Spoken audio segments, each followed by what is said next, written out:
I think most of us understand IoT, the Internet of Things, how different little applications can be put together to make some sort of monitoring application that can be used for a lot of different processes. Most of us, myself included, actually haven't put these pieces together to make an IoT application for themselves. So I thought it'd be an interesting thing to look into and mess around with and make a little demo video about. So for my just kind of example use case, I'm imagining I have some storage room that I want to monitor the climate conditions in. So as you can see, this little web app gives me some data for temperature, humidity, and the pressure for that storage room. So obviously this is a little made up example. I have a Raspberry Pi that I'm connected to right now, but it's actually not in a storage room because I don't have a real sensor yet. Instead, I'm just using this little sensor emulator. But ideally, this sensor would be a physical chip that you plug on top of your Raspberry Pi, and it would give you these readings and stuff. Anyway, but I can control the values right here, which actually makes this example easy. So if I put that up to 32, it looks like that got updated. So pretty cool.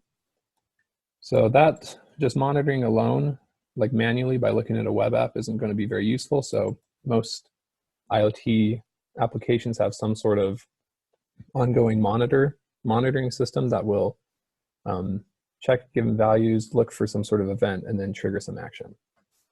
So that's what I have right here in this monitor script.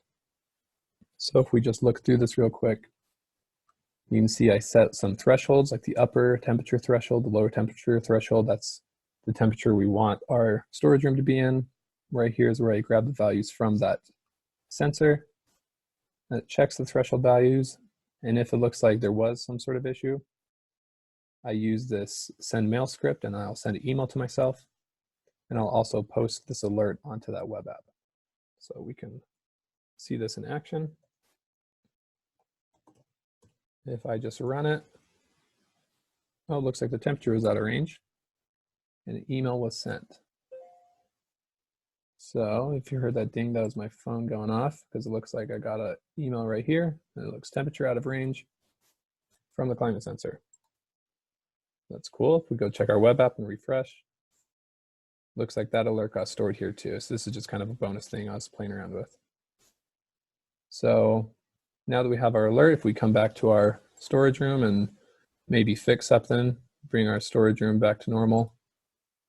At least I think that's back to normal. Let's put it a little higher, maybe right there. Okay, everything's fixed. Let's run that again. Everything looks good, so pretty awesome. I think obviously this wouldn't be run manually by some system administrator or anything. It would just be ran in a cron job.